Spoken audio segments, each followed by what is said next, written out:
Hey, what's up, lightboltjoe here. Today we are going to discuss Book 17 in R.L. Stine's Goosebumps original series, Why I'm Afraid of Bees. This came out March 94, I believe. March 94, Book 17 of the 62 original Goosebumps books. We are plowing through. I think we just did 3 in 5 days. Bro, I've never read that fast in my life. So this says something about the author, says something about the property, says something about the books. They're quick, they're fun. Minus Ghost Next Door. Ghost Next Door was actually terrifying. The more I keep thinking about it, that is definitely the scariest one so far out of the 17. Like, that was horror.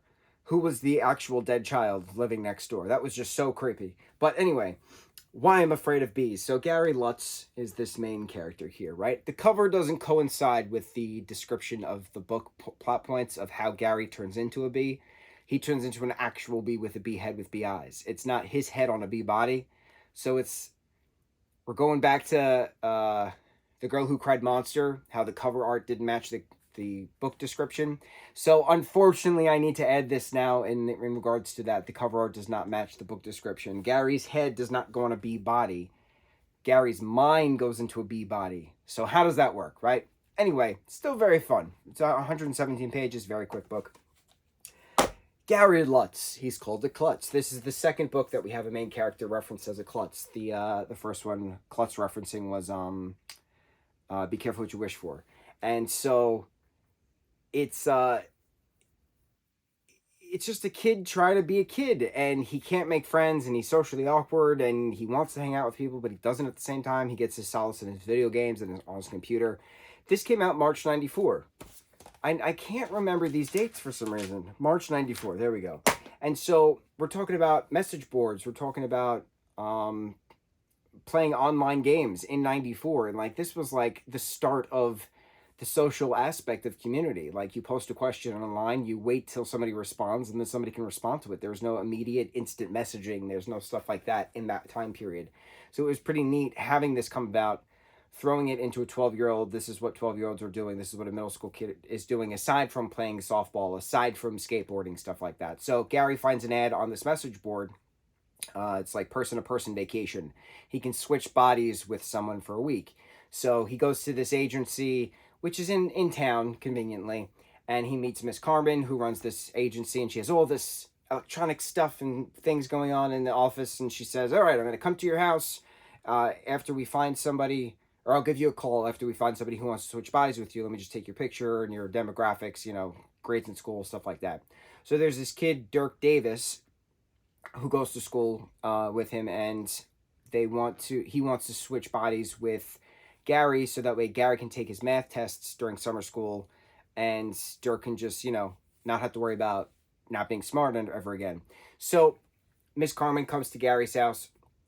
And Gary's next door neighbor, Mr. Andretti, is a beekeeper. So he has a beehive and his whole swarm going on and stuff. So a bee somehow inadvertently gets trapped within the device that Miss Carmen brings over. And after it's turned on, Gary's mind goes into the bee's body. The bee's mind goes into Dirk's body, and Dirk's mind goes into Gary's body. So Gary's trying to figure out, how in the hell am I supposed to work as a bee and survive if bees don't have a long lifespan? He's afraid of bees naturally, but then he's starting to overcome that. He's learning that the tube thing that unravels is actually his tongue. He has to get nectar, he has to get pollen in order to survive, but in order to work things, right? So he's learning the bee ways. So he then eventually finds Miss Carmen back at the office, screams into a microphone, and it turns out his voice is still his own voice, even though he's in a bee body. The science is definitely not there at all, but again, it's science fiction in regards to the horror aspect of it, so it's fine. Gary's body is housed by Dirk, and the bee brain is in Dirk's body. So Dirk's bee brain obviously failed the math test. Dirk refuses to leave Gary's body because he's having so much fun with an amazing family and a cool younger sister and attentive parents who care about him, and he's hanging out with all the girls around the block, teaching him how to skateboard, and he's beating up the bullies that bullied Gary. Very violent in the beginning, very, very physically punching in blood and stuff. So it was neat showing that, how do you walk 1,000 miles in a stranger's shoe kind of a thing. And then Gary trying to figure out how to get back to his own body. So in a bit of rage, he convinces the hive of bees to swarm fake Gary to swarm Dirk in his room as he's eating a plate of crackers with honey on it. And Gary the bee in his rage stings Dirk right on the nose, and then realizes, oh no, I'm gonna die soon, because after a bee stings, they will die because the stinger comes off, and then that's it. They lose their insides, and that's it. They start to die. So Gary dies, quote unquote, is this it? Did I just kill myself? Is this how I go? In an act of rage under the maple tree in the backyard where he normally reads and stuff.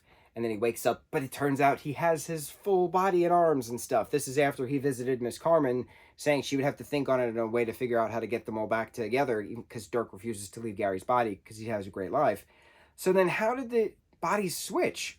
How did it all switch around? Because they could all talk to each other, kind of, because a little bit of the DNA transferred to all of them. So, like, Dirk mind in Gary body could still understand Gary B, because all the molecules were swirling around together at one point, interestingly enough. So, did the sting actually kill B Gary? Did the bee go into the dead bee husk? Was that the catalyst? Was that someone had to sacrifice themselves in order to break the chain that the mind would go back to the original tender? Possibly. It's not explained, though. And the last time we see Miss Carmen is she just slams the door in the office and says, I have to think about this. We have to figure out a solution. But that was a Friday. And Gary's like, oh no, well, she probably doesn't work the weekend. So what am I going to do? I can't survive without food of some sort, nectar or honey or pollen. So it's interesting because there's no explanation. It's just he dies, but he doesn't die, and then he wakes up back as a human. It's not really gone through. It's still fun. It's still different.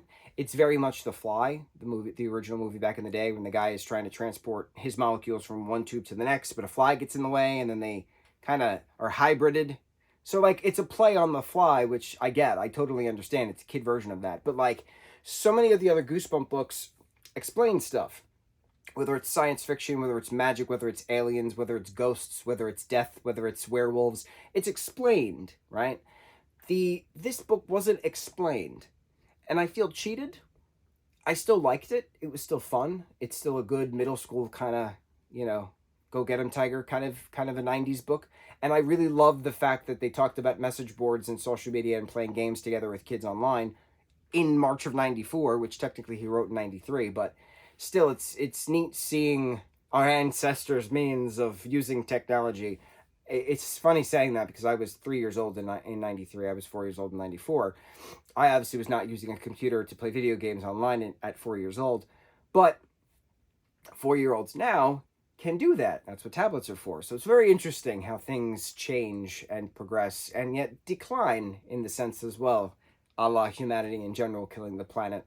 So I'm ranting. I realize this. Anywho, R.L. Stine's Goosebumps, book 17, Why I'm Afraid of Bees, second cover art discrepancy. Beautiful painting, but discrepancy. So we'll see what happens with the next book. The next book is our first sequel, Monster Blood 2. So we go back to original characters. I still have an empty soup can up there.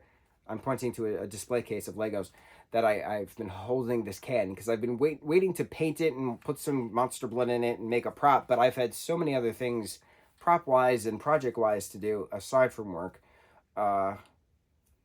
Need to make money, right? Good times. And reading takes a lot of priority. But like I said in the beginning of this, I've read 3 books this past week in the last 5 days. That is a first for me. It's a first for me.